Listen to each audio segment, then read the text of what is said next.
आम आदमी पार्टी के नेता अब एक्सपोज हो गए हैं। आपके नेता सोच रहे थे कि वो कुछ भी करेंगे और जनता उन्हें ही वोट देगी, लेकिन अब एक एक बात बाहर आ रही है। बीजेपी लगातार आपको लेकर खुलासे कर रही है।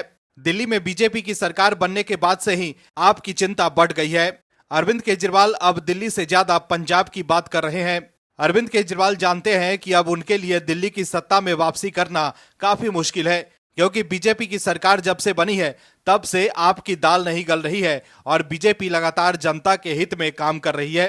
वहीं पीएम मोदी भी एक्शन में है। वक्फ कानून में संशोधन कर पीएम मोदी ने बता दिया है कि वो जो कहते हैं वो करके दिखाते हैं। लेकिन ये सब देख आप सांसद संजय सिंह तिलमिलाए हुए हैं। संजय सिंह पहले ये दावा कर रहे थे कि मोदी सरकार अगर सदन में वक्फ बिल लेकर आती है तो सरकार गिर जाएगी, लेकिन वक्फ बिल पास भी हो गया और अब कानून भी बन गया है और संजय सिंह देखते रह गए। संजय सिंह जो ये सपने देख रहे थे कि मोदी सरकार गिर जाएगी, उसमें वो फेल हो गए हैं। वहीं दिल्ली में संजय सिंह के खिलाफ विवादित पोस्टर लगाए गए हैं। इन पोस्टरों में संजय सिंह को वक्फ बिल का विरोध करने के चलते वचन, धर्म और पूर्वजों का गद्दार बताया गया है। ये पोस्टर देख संजय सिंह भड़क गए हैं। अपने पोस्टर को शेयर कर संजय सिंह ने एक्स पर लिखा है कि प्रभु श्री राम के मंदिर में चंदा चोरी करने वाले, अयोध्या में रक्षा विभाग की जमीन अडानी को देने वाले, काशी में 300 से अधिक मंदिरों को तुड़वाने वाले, गाय काटने वाली कंपनी से चंदा लेने वाले, हिंदू धर्म के साथ गद्दारी करने वाले भाजपाई मेरे खिलाफ होर्डिंग लगवा रहे हैं। हिंदुओं सावधान, तुम्हारे मंदिरों की जमीन भी कब्जा करके मोदी जी अडानी को दे देंगे। जैसे काशी में मंदिरों को तोड़कर मोदी जी ने जमीन व्यापारियों को दे दी, तो देखा आपने कैसे संजय सिंह अभी भी अडानी पर अटके हुए हैं। विपक्ष के पास मोदी सरकार के खिलाफ कोई मुद्दा ही नहीं है, तो बात बात पर वो सिर्फ अडानी का नाम जपते रहते हैं। मोदी सरकार ने तहब्बुर राणा जैसे आतंकी को देश में लाकर ये बता दिया है कि उनकी सरकार देश हित और राष्ट्रवाद के मुद्दे पर चलती है, लेकिन विपक्ष के लोग सिर्फ तुष्टीकरण करने के चक्कर में लगे रहते हैं और अब जब एक्सपोज हो रहे हैं तो तिल मिला जा रहे हैं। इस खबर में आगे आपको बताएंगे सब कुछ डिटेल में कि कैसे बीजेपी ने आपको लेकर किया है बड़ा खुलासा और कैसे अरविंद केजरीवाल भी हो गए हैं बेचैन। इसके अलावा भी दूसरे खबरों के बारे में बताएंगे आपको, तो बने रहिए हमारे साथ अंत तक और देखिए हमारी ये खास रिपोर्ट। साथ ही आप दर्शकों से विनम्र निवेदन है कि अगर अब तक आपने चैनल को सब्सक्राइब नहीं किया है तो अभी कर लीजिए। दिल्ली में चुनाव हार गए तो आपके नेता कुछ भी अनर्गल आलाप कर रहे हैं। वो इस बात को कहते फिर रहे हैं कि वो चुनाव हारे नहीं, उन्हें हराया गया है। लेकिन सच तो ये है दर्शकों की चुनाव तो जिताती हराती जनता है। अगर आप काम करोगे तो जनता आपको सर माथे पर बिठाएगी और अगर आप काम नहीं करोगे तो जनता आपको सत्ता से बाहर कर देगी। ऐसा ही कुछ हुआ है आपके साथ। जनता ने उन्हें बुरी तरह से नकार दिया क्योंकि वो हर मोर्चे पर फेल हो गए थे, इसलिए जनता का साथ उन्हें नहीं मिला। जनता ने झाड़ू छोड़ दी और दिल्ली में विकास की खुशबू फैलाने के लिए कमल के फूल की सत्ता ला दी, तो आपके नेता बौखला गए और अनर्गल आलाप करने लगे, जिसकी पोल खोल दी है बीजेपी ने। दर्शकों, आपको बता दें कि दिल्ली में सत्ता से बाहर होने के बाद से ही आपके नेता तिलमिलाए हुए हैं। वो ये पचा ही नहीं पा रहे हैं कि दिल्ली में बीजेपी की सरकार बन गई है, क्योंकि वो तो सोच कर बैठे थे कि वो तो दिल्ली के मालिक हैं और वो कभी सत्ता से बाहर हो ही नहीं सकते हैं। ऐसे में अब कभी बिजली को लेकर तो कभी दिल्ली में प्राइवेट स्कूल की फीस को लेकर आपके नेता बीजेपी पर हमलावर हैं। लेकिन बीजेपी भी आपको एक्सपोज करने में लगी हुई है और इस बार बीजेपी ने तगड़ा प्रहार किया है। दिल्ली बीजेपी के अध्यक्ष वीरेंद्र सचदेवा ने आम आदमी पार्टी पर तीखा हमला बोला है। उन्होंने कहा है कि बिजली, पानी, शिक्षा और स्वास्थ्य क्षेत्र में बड़े पैमाने पर भ्रष्टाचार के कारण सत्ता गंवाने के बाद आपके नेता ये कोशिश कर रहे हैं कि नई बीजेपी सरकार के खिलाफ गलत धारणा बनाई जाए। वीरेंद्र सचदेवा ने कहा है कि अरविंद केजरीवाल, सौरभ भारद्वाज और आतिशी जैसे नेता ये स्वीकार नहीं कर पा रहे हैं कि दिल्ली की जनता ने उनकी सत्ता को खारिज कर दिया है। सचदेवा ने आप शासनकाल पर सवाल उठाते हुए कहा कि बिजली सब्सिडी के नाम पर पीपीएसी लागू कर निजी बिजली कंपनियों के साथ मिलकर भ्रष्टाचार किया गया। दिल्ली जल बोर्ड में 60,000 करोड़ रुपए से ज्यादा की लूट हुई, जिसके चलते सीवर सफाई और पानी की आपूर्ति में पूरी तरह से असफलता हाथ लगी। उन्होंने कहा कि स्वास्थ्य क्षेत्र में अस्पताल निर्माण में अत्यधिक खर्च और नकली दवाओं का वितरण हुआ, जबकि शिक्षा में सरकारी स्कूलों में क्लासरूम घोटाले और निजी स्कूलों में सिर्फ 5% खातों का ऑडिट कर फीस बढ़ोतरी को बढ़ावा दिया गया। वहीं दिल्ली बीजेपी के अध्यक्ष ने यह भी कहा कि अपनी सरकार खोने के बाद आपके नेता अब बीजेपी सरकार को बदनाम करने की साजिश रच रहे हैं। पुराने एक्स अकाउंट से झूठे ट्वीट कर गलत धारणा बनाने की कोशिश कर रहे हैं। लेकिन ये सफल नहीं होगा। दिल्ली में न बिजली पानी की कटौती हो रही है और न ही कोई बड़ी फीस बढ़ोतरी हुई है। सचदेवा ने आगे कहा कि शिक्षा मंत्री आशीष सूद ने आदेश जारी किया है कि दिल्ली के सभी 1665 निजी स्कूलों के खातों का ऑडिट एसडीएम करेंगे। जब तक ऑडिट पूरा नहीं होगा, कोई फीस बढ़ोतरी नहीं होगी। सचदेवा ने कहा कि इस कदम से आपका झूठी धारणा बनाने का खेल पूरी तरह से नाकाम हो जाएगा। वहीं दिल्ली में बिजली के मुद्दे पर आम आदमी पार्टी के प्रमुख और दिल्ली के पूर्व सीएम अरविंद केजरीवाल ने सोशल मीडिया साइट एक्स पर लिखा है कि कल दिल्ली में पीक डिमांड 5462 मेगावाट थी। केवल इतने में ही कल रात पूरी दिल्ली में कई जगहों पर कई कई घंटे बिजली नहीं आई।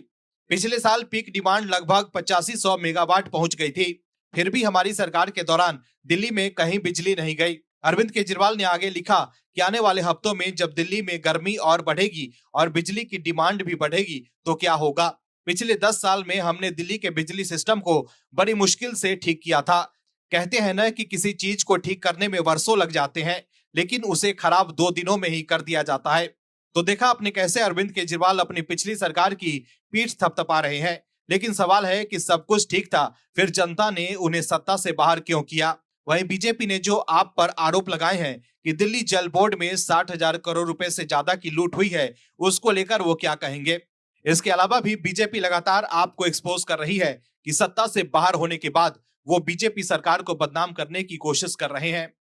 महाराष्ट्र में करारी हार के बाद से ही शिवसेना उद्धव गुट के नेता तिलमिलाए हुए हैं। कांग्रेस के साथ जाकर वो हिंदुत्व को छोड़ तो पहले ही चुके, लेकिन बीजेपी को हिंदुत्व और राष्ट्रवादी मुद्दों पर आगे बढ़ते देखकर संजय राउत चिल्ला गए हैं। राउत को तकलीफ हो रही है कि बीजेपी की ताकत और ज्यादा बढ़ रही है और उनकी पार्टी कमजोर होती जा रही है। दर्शकों, देश का विपक्षी दल अपनी राजनीति करने से बाज नहीं आ रहा। समझने वाली बात यह है कि जब देश का दुश्मन पकड़ा जाता है तो देश के राष्ट्रवादी लोग खुश तो होते ही हैं। एक वो भी दौर था जब देश के दुश्मनों को बिरयानी खिलाई जाती थी, और अब एक ये दौर है जब देश के दुश्मनों को कॉलर पकड़कर अमेरिका से देश वापस लाया जा रहा है। तो ये है ना कि देश की विदेश नीति की सफलता। भाई सफलता है तो जश्न मनेगा ही, लेकिन विपक्ष को कौन समझाए और खास तौर पर संजय राउत को कौन समझाए। वो तो देश की हर सफलता से कुंठा से ग्रसित हैं। पीएम मोदी का विरोध करते करते वो देश की बुराई ही करने लग गए हैं। समझने वाली बात यह है कि विपक्ष सिर्फ हर मुद्दे का राजनीतिकरण करना चाहता है, जैसे कि संजय राउत कर रहे हैं।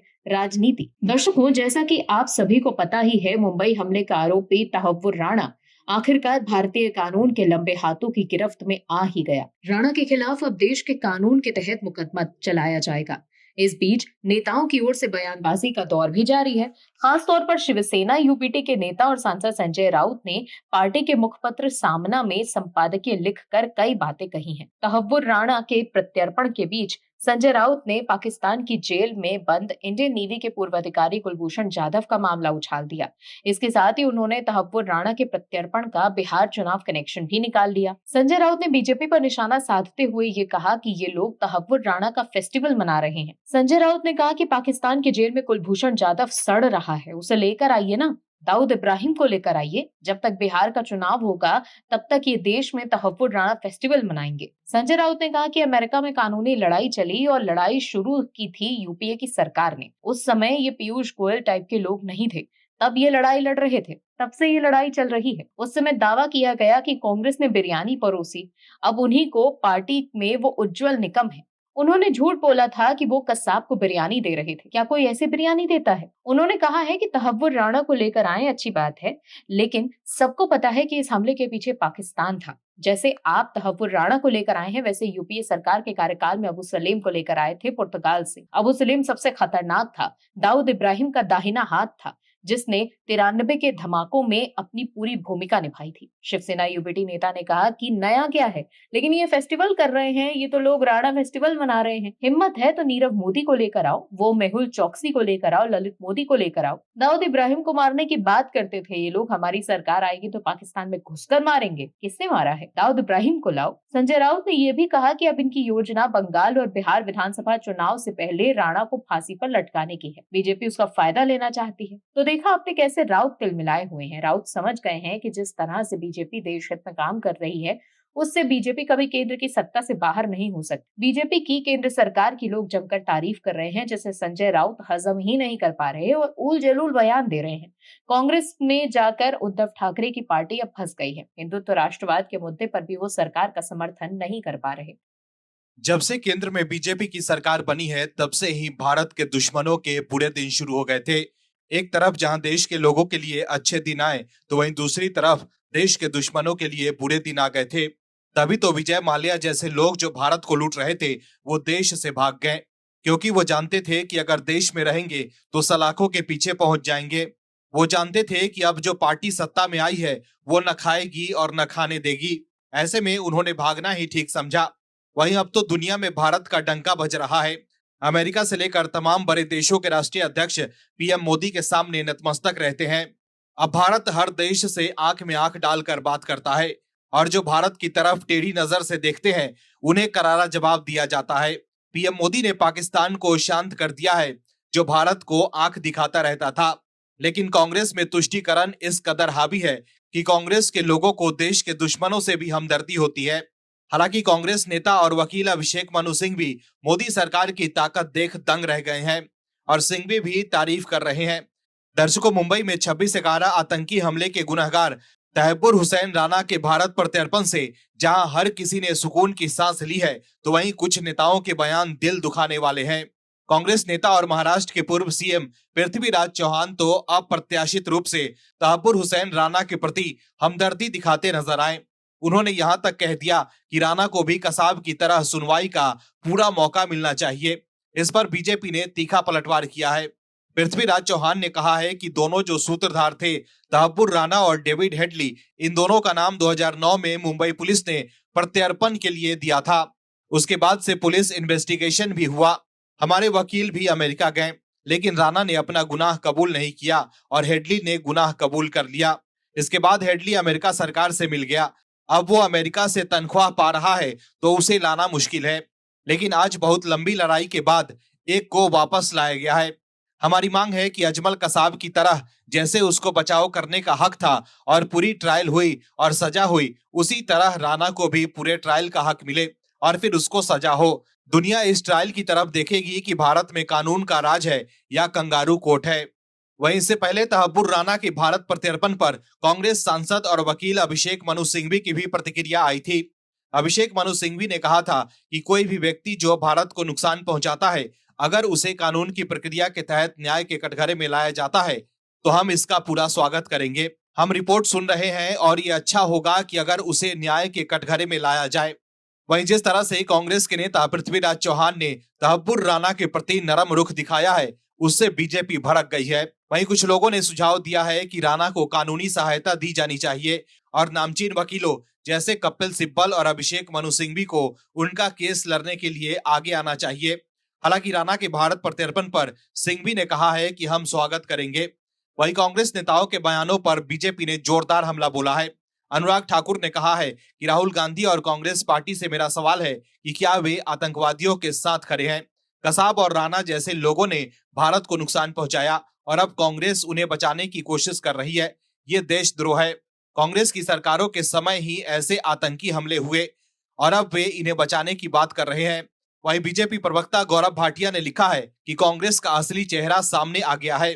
पृथ्वीराज चौहान का बयान साबित करता है कि वे आतंकवादियों के साथ सहानुभूति रखते हैं। क्या ये उनकी नीति है कि हर आतंकी को कोर्ट में बिठाकर चाय पिलाई जाए? तो देखा आपने कैसे अब इस मामले पर भी कांग्रेस घिर गई है।